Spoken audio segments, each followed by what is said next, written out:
Gwen and I, we are here to answer questions. All right. So let's talk about this, Gwen. So the first question I have, I'm pulling from the net worth update video. Okay. So somebody asked this question. As far as net worth, should you include life insurance policies in your net worth? What is your opinion on that? Net worth. Well, I mean, I don't know a lot about policies other than if you've paid if they've been paid for, and they have a certain value that maybe is, just say a lot of people have in there like 100,000. And if that's paid for, why wouldn't you count that as because it's paid for? But if you're paying for, or there's still some money due on it, maybe you could prorate it. But I think that's a personal, thing, if you want to include it or not, or to even say, because it's an investment. Mr. Sam I Am says it's not realized gains. It's not realized gains. That's interesting. Why wouldn't it be? Because I mean, if you've paid for it and you pass away, it's still, holds its value. You may not get interest off of it, but if it's a paid for thing, it has a value. Because like they got commercials coming out now saying you could sell it. You can sell those things. So realized upon someone's death, but it is still, in my opinion, value. But you also have, is it like whole term policies, or what is the policy? The universal life policies, where a lot of times people they borrow against their policies. So you have that. There's all kinds of conditions. I just think if it's something that you don't have to continue to pay for.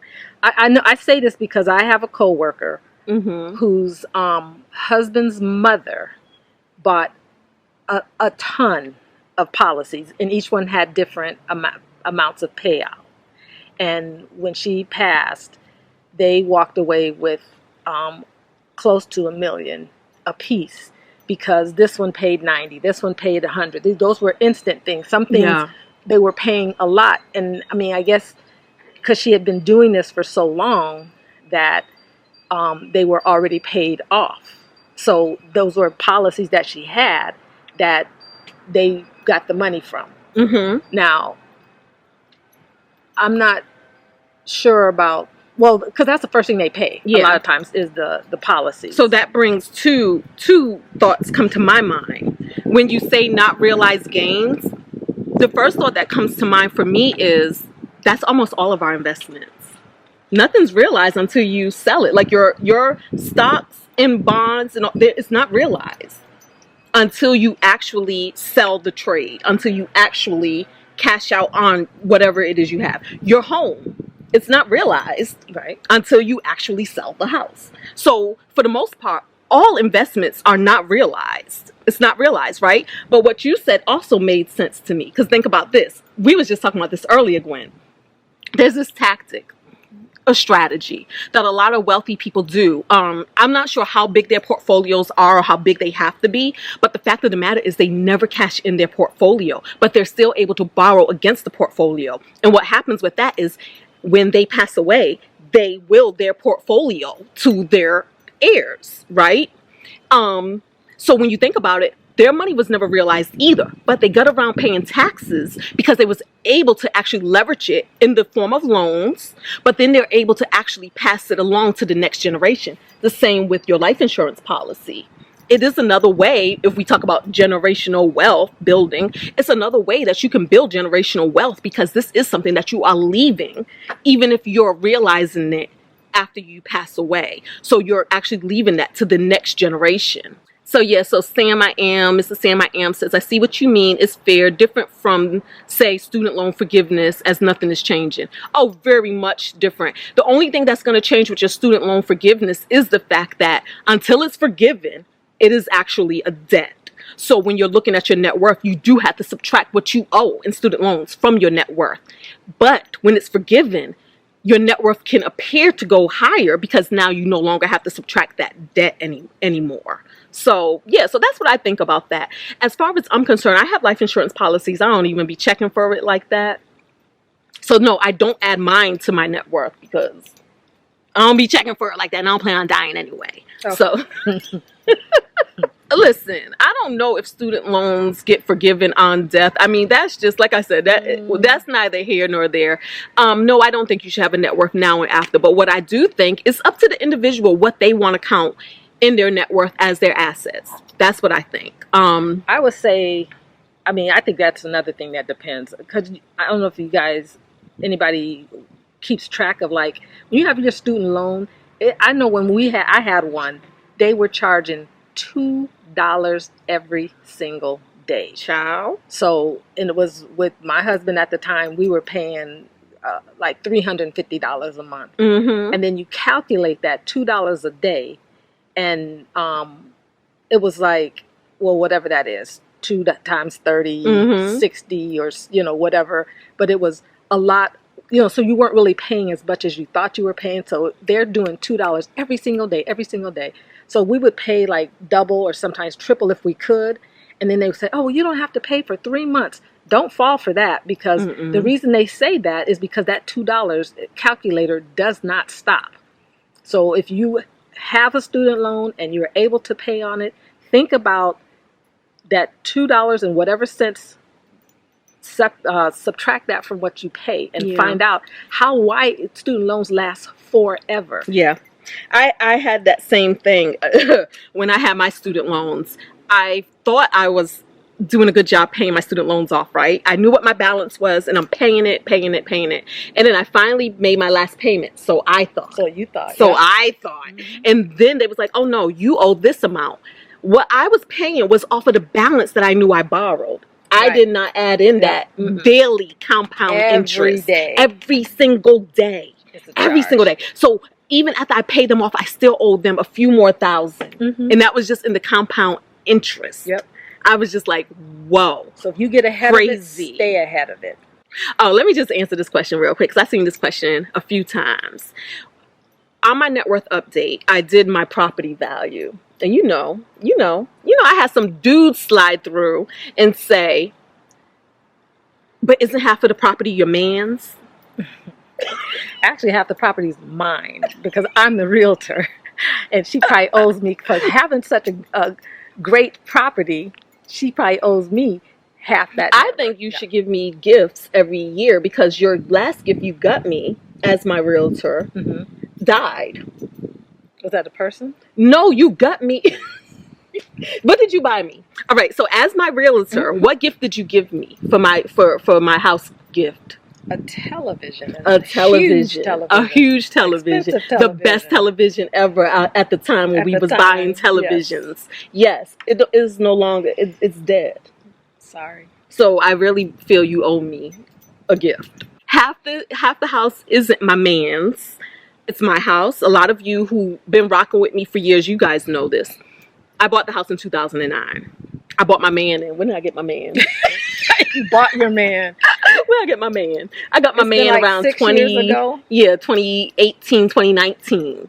So, and we did not always live together. We were not always shacking up. Has it been a year? It's been 2 years. I feel like we've been living together for maybe 2 or 3 years now.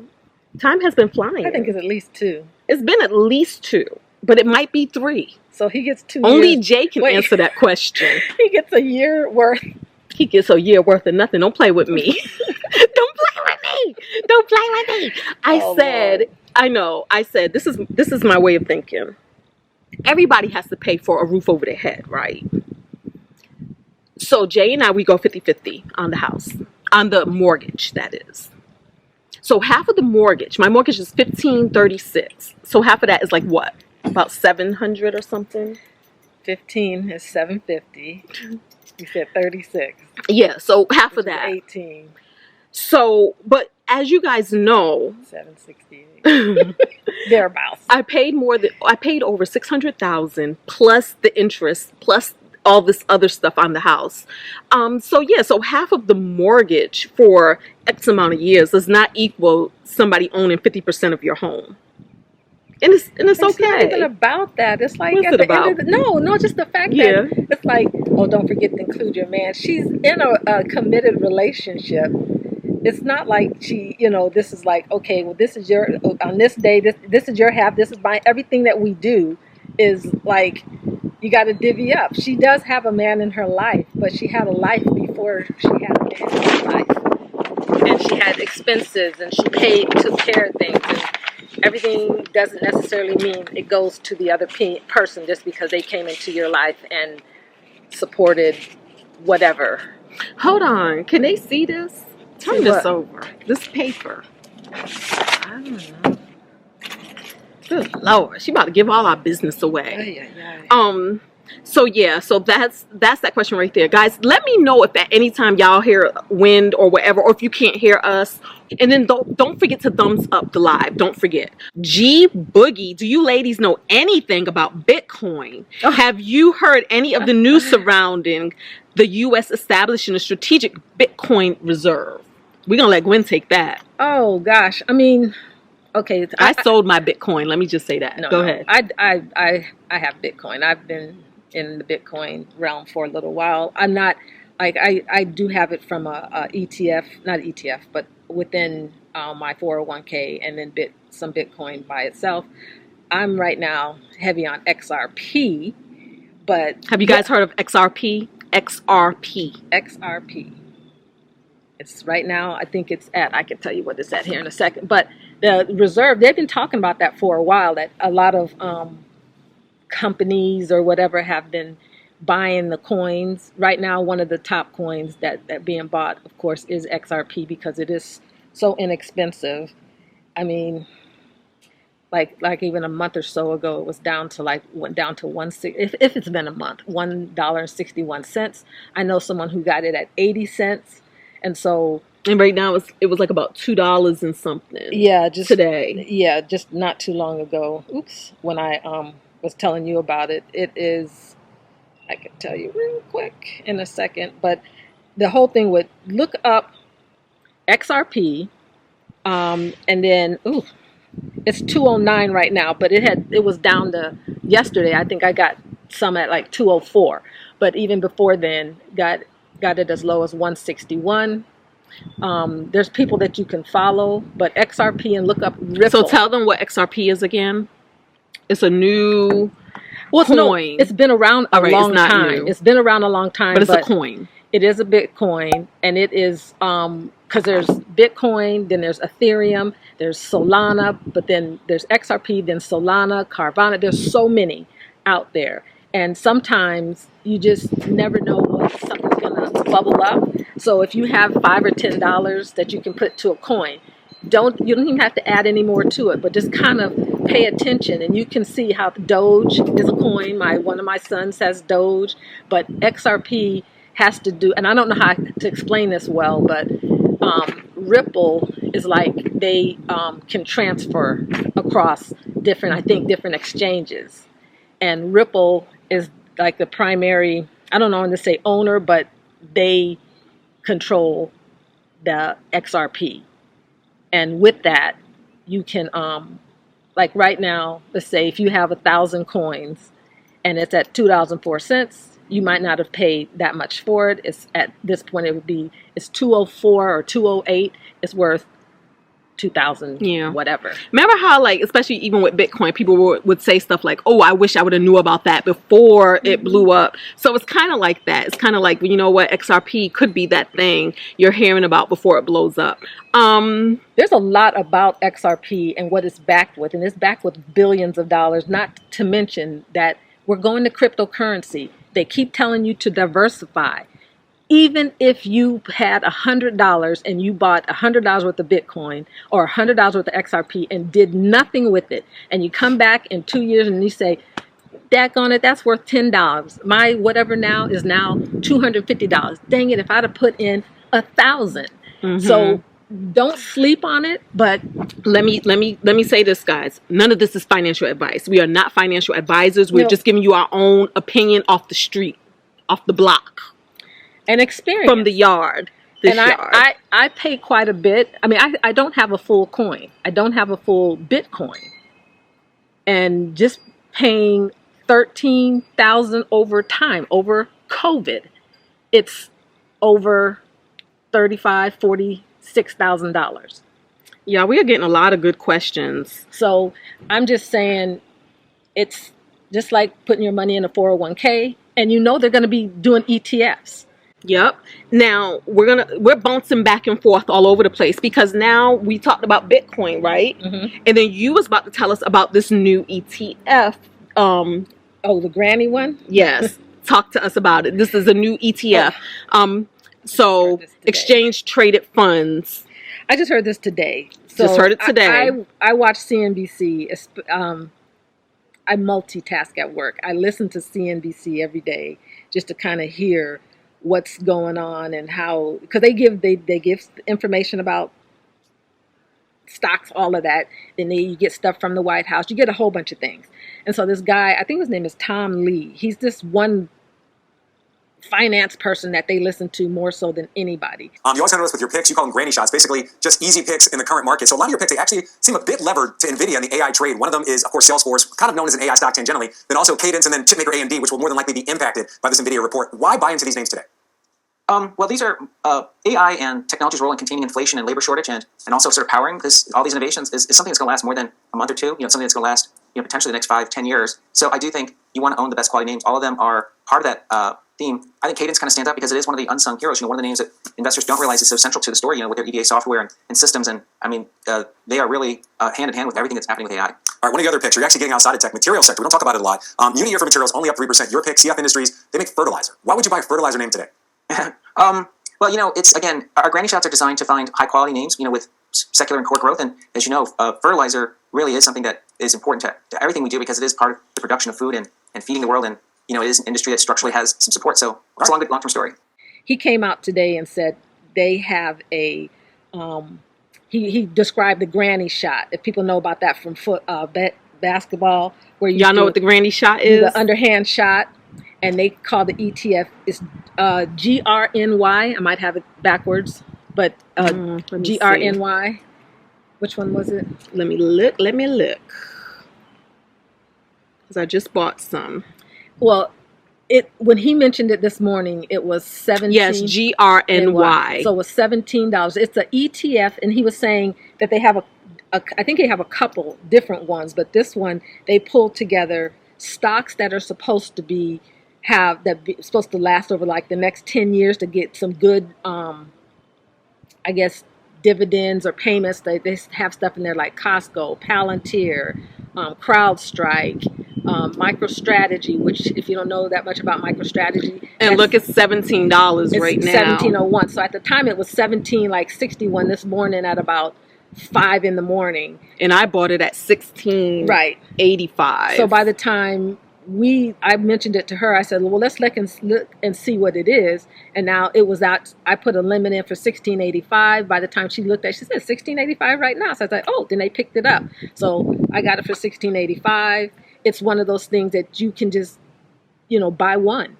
And then every month you could buy another one if you have $17 or $16. But it holds a lot of good stocks in there. So some of the stocks it holds in it is, these are some good ones. Apple, Netflix, Caterpillar, Palo Alto, Advanced Micro Devices, Bank of New York Mellon Corp, Garmin, S&P Global Inc., Abbott Laboratories, Progressive Corp. Those are the top 10 holdings. There's more down there because I mentioned Costco should still be in there.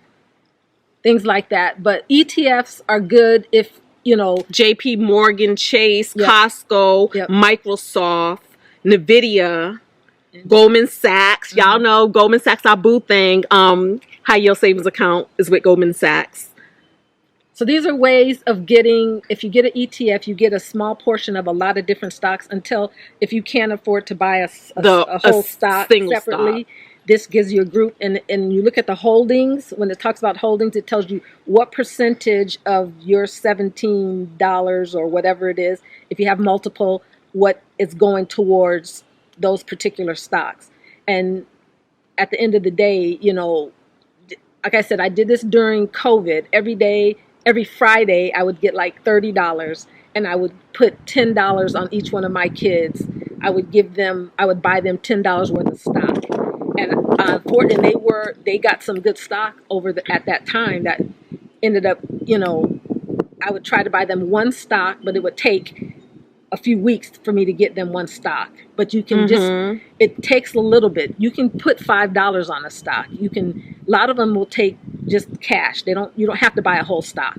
And if you did that on a regular basis and didn't think about it, instead of buying a coffee or a sandwich, you say, I'm going to put $5 here and make my sandwich and bring it to work. And I'm going to put $5 on this. And the next thing you know, you can end up with a lot of stock. And then you'd be happy because they also pay dividends. And so the dividends is just another way of that whole stock growing. But that's a new one that's not that expensive. And this is a good time to get into something that's low, like $16, $17, because a lot of ETFs are above that. Yeah, way above. They're in way the 200s above that and stuff. Yes. So you can ride that wave up to 200 and something. Yeah. So I bought some this morning because I was like, I got a couple of hundred in my account.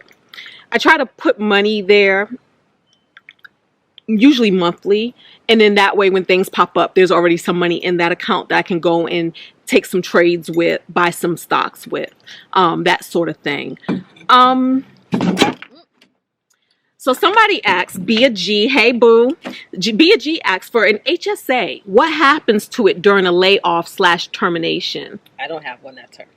I have one, but it's going to be the same thing that is, even if you had a, well, no, it would be a HSA. All right, so let's talk about HSA. Nothing happens to it. The money is your money. The money is your money. You have your HSA credit card. You're still able to use the money. The only thing is you cannot add money to it anymore.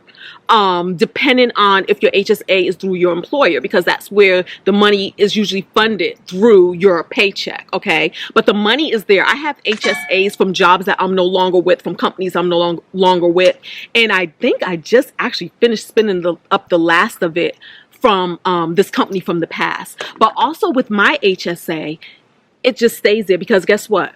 I actually invested my HSA into the market. Look into your HSA. See if you've actually exercised the option to invest it, because you really should. And so therefore, my HSA, whether I had a job or not, would stay invested in the market. So that's what happens there. Oh, so you guys can't combine them? Yeah, you can. Oh, you can.